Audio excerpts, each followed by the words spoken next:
invité café. Êtes-vous satisfait des transports scolaires? Le service rendu est-il au rendez-vous? Qu'en est-il de la sécurité dans les bus? Pour répondre à toutes ces questions et à bien plus, l'Assemblée de la Polynésie française a créé une mission d'information sur les conditions d'amélioration du transport scolaire en Polynésie française. Pendant 3 mois, ses membres vont donc rencontrer les parties prenantes de ce secteur. Une consultation citoyenne est d'ailleurs actuellement en ligne. À terme, l'objectif, c'est de trouver des solutions pour rendre le transport scolaire plus efficient. Alors pour en parler, nous recevons ce matin Inui Lecaille, l'un des rapporteurs de la mission d'information. Vous êtes aussi le président de la commission éducation, enseignement, jeunesse et sport de l'Assemblée. Bonjour. Yorana Ibrahim, Yorana Matteo, Yorana à nos auditrices et auditeurs et Yorana aux internautes qui nous suivent. Alors dites-nous, comment est-ce que va se dérouler cette enquête grandeur nature en quelque sorte? Il y a du travail. Oui, il y a du travail. Bon, d'abord il faut savoir que les élus de l'Assemblée ont accès à 3 outils qui leur permettent de travailler en profondeur certaines problématiques et thématiques de notre société, dont la mission d'information. Et c'est ce qu'on va utiliser pour aborder ce sujet-là. Ce sujet-là nous a été relevé pendant la campagne électorale, notamment à Moorea. On voulait déjà le faire quand on s'est installé, mais bon, il y avait la commission d'enquête sur la gestion du Covid qui était déjà en cours, donc il fallait attendre qu'elle se finisse. Donc là, c'est le cas. Et là, on peut lancer cette mission d'information sur les conditions et l'amélioration des transports scolaires terrestres surtout. On ne peut pas tout voir. Il y a aussi des problématiques au niveau des transports scolaires aériens, maritimes, pour les archipels, etc. Là, on va d'abord cibler la question des transports scolaires terrestres, notamment sur Tahiti, Moorea, Raiatea et les îles également. Alors si on s'arrête un instant sur Moorea, la situation est comment? On dit qu'on se dirige vers un blocage? Pour l'instant, la situation est temporaire. Il semblerait que les choses sont mises en place et commencent à fonctionner. Mais il me semble qu'au niveau du transport public, là, il y a un manque et un blocage. Les choses vont certainement trouver une solution à partir de juin, puisqu'à partir de juin, un nouvel appel d'offres va être lancé, et espérons que ça va se débloquer, que ce sera positif. Alors vous avez identifié d'ores et déjà les points noirs, les gros obstacles donc? Dans votre reportage, tout est pratiquement dit. Le problème des retards des bus, le problème de sécurité aussi, qui inquiète aussi les chauffeurs. Les bus qui sont surchargés, où les élèves sont encore obligés d'être debout, la question aussi de l'entretien des bus, etc., etc. Des choses ont évolué, c'est certain, mais aujourd'hui on a décidé de faire un point de situation. Quelle est la situation aujourd'hui? Et comme on l'a dit, comme le dit l'intitulé de notre mission d'information, l'objectif c'est d'améliorer les transports, viser une meilleure sécurité, et pourquoi pas à terme garantir aux parents que tout va bien se passer et mettez vos enfants dans les transports scolaires. Et ça va peut-être alléger un peu la circulation, notamment sur Tahiti. Vous avez des idées, cela dit, pour améliorer les choses? Vous avez quelques idées facilement applicables, j'allais dire?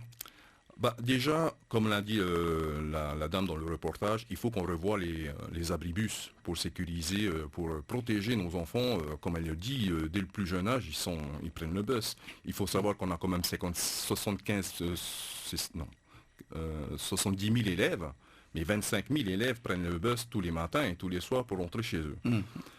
Améliorer les bus, c'est peut-être rajouter plus de bus pour que tout le monde puisse en bénéficier.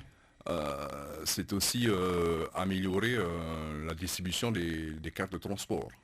C'est ce qui est en train d'être mis en place au niveau des collèges et lycées. À l'heure actuelle, c'est la DG2E qui gérait ça. Aujourd'hui, ce sont les collèges et lycées qui vont gérer ça. C'est une discussion qu'il faut avoir. Pour le moment, on ne maîtrise pas totalement le dossier. On vient de commencer. Et justement, cette étude va nous permettre de maîtriser tous les bouts et aboutissants de ce dossier et pour ensuite faire des propositions constructives. L'un des points noirs, on l'a vu notamment dans un des reportages, c'est la ponctualité. On a entendu donc cet étudiant qui a raté 2 fois un examen parce que il n'est pas arrivé à temps. Là aussi, comment on remédie à cela? On peut imaginer un transport scolaire en site propre ou C'est ça la question. Est-ce qu'il faudrait-il pas mettre en place un réseau spécifique pour tous les scolaires jusqu'aux étudiants de l'université. À présent, eux n'ont pas de réseau spécifique pour eux, ni pour les lycées. Les lycées, il me semble, lycées et étudiants de l'université prennent les transports en commun. L'idée, ce serait peut-être aussi de mettre des transports spécifiques comme on voit actuellement à Montréal pour les écoles et collèges. Peut-être qu'il faut étendre à ceux du lycée également et de l'université. Et de l'université. Alors Ensuite, il y a peut-être d'autres solutions qu'on voit dans le Pacifique ou en Nouvelle-Calédonie, notamment en Nouvelle-Zélande. Peut-être ouvrir la création de petites sociétés de petits transports, des minibus spécifiques et tout. Pour les courtes distances ou peut-être des courtes distances, voire un peu plus. En tous les cas, vous allez prendre combien de temps pour finalement recueillir toutes les informations nécessaires à travers cette enquête? Alors on a une réunion cette semaine, on a déjà ciblé les personnes ressources et pendant au moins 4 semaines on va les auditionner pratiquement tous les jours.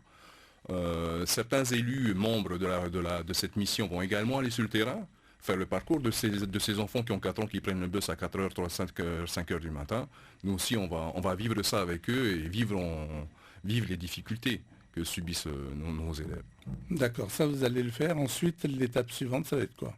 L'étape suivante, il faut savoir que nous sommes assistés par le service juridique de l'Assemblée qui nous permet d'accéder à toutes les ressources, à tous les documents. Et avec eux, nous allons finaliser, donc on va rédiger un rapport qui va d'abord être présenté aux élus de l'Assemblée, parce que le rôle d'une mission d'information, c'est d'abord d'informer nos élus de l'Assemblée.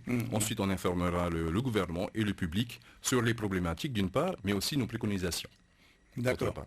Et donc alors, concrètement, pour celles qui nous écoutent, qui prennent le bus régulièrement, le bus scolaire notamment, elles peuvent espérer des premiers changements pour quel horizon? Moi, je dirais pour la rentrée au mois d'août. Parce qu'ensuite, la mission d'information, notre rôle, c'est pas seulement de faire des préconisations, ce sera de suivre. Est-ce que ce qu'on a préconisé a été mis en place dans les temps, etc., etc. Il y aura tout ce travail-là des élus de l'Assemblée, c'est aussi ça notre mission. D'accord. Même s'il faut par exemple changer de bus, acheter des bus, ça risque pas de prendre du temps? Si, ça c'est sûr. Ça c'est sûr. Je ne peux pas te le dire combien de temps ça va prendre. Mais en tout cas, avec le ministère de l'Éducation, c'est déjà des projets en cours. On sait parfaitement que peut-être d'ici 1 an, on aura les moyens d'améliorer la flotte, on va dire, à ce niveau-là. D'accord. La flotte actuellement, elle est comment?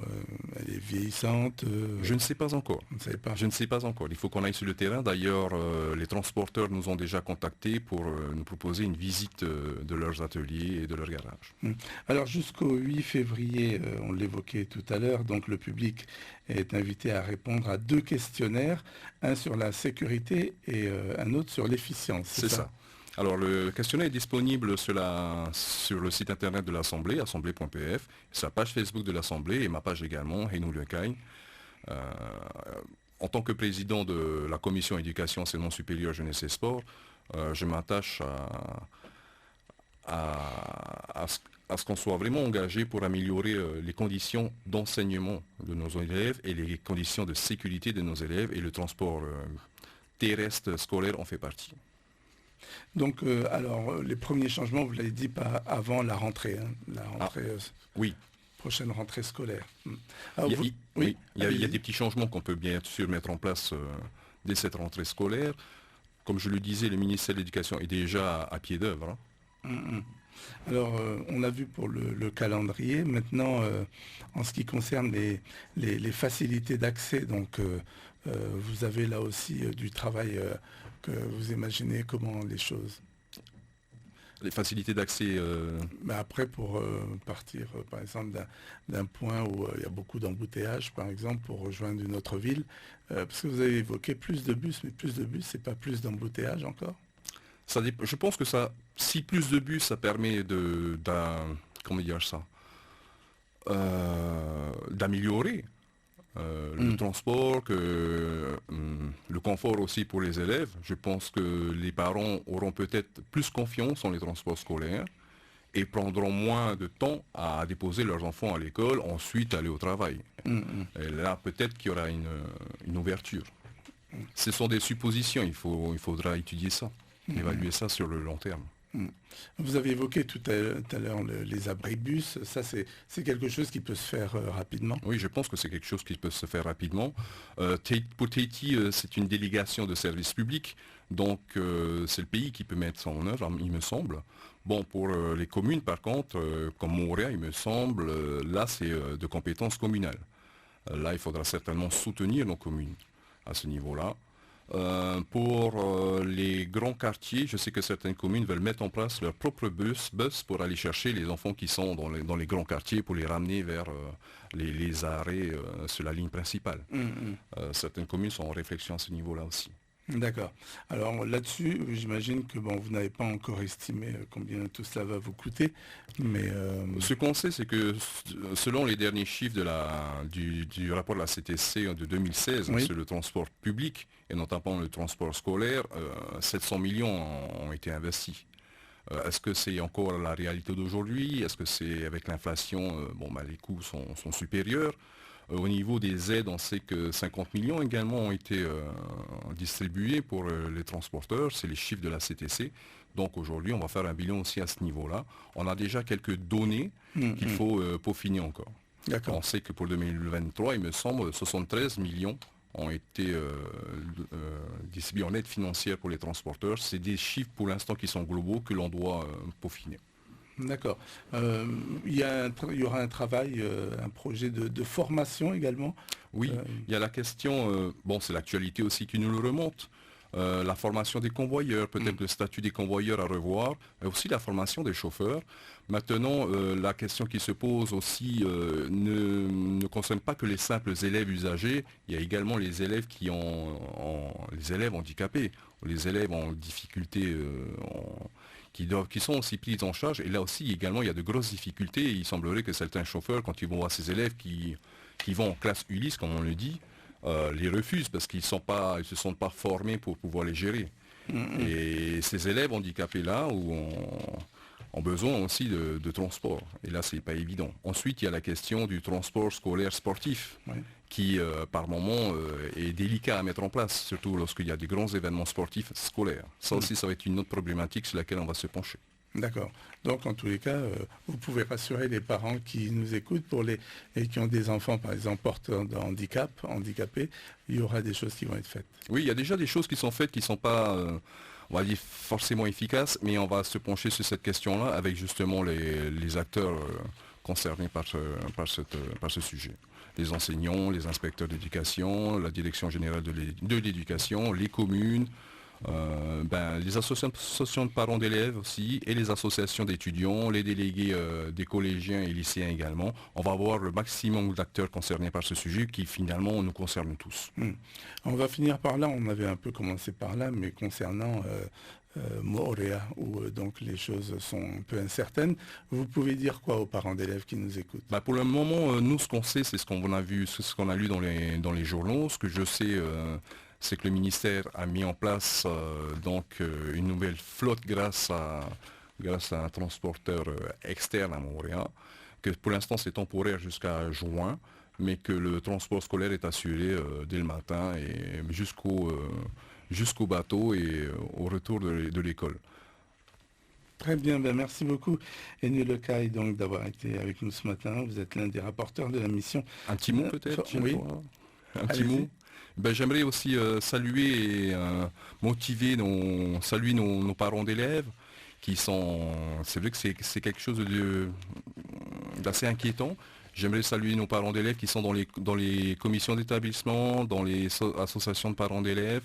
Ils sont importants. Saluer aussi les enseignants qui sont à fond dans leur métier, qui aident nos enseignants. Et saluer également les élus qui sont aujourd'hui membres des conseils d'établissement. Il faut savoir que pour certains, c'est la première fois qu'ils voient des élus de l'Assemblée membres des conseils d'établissement de collèges et de lycées. Voilà, notre rôle est de suivre l'éducation de nos enfants, améliorer l'éducation de nos enfants et leur sécurité, que ce soit dans les établissements, en dehors des établissements. Merci beaucoup. Merci à vous. L'invité café.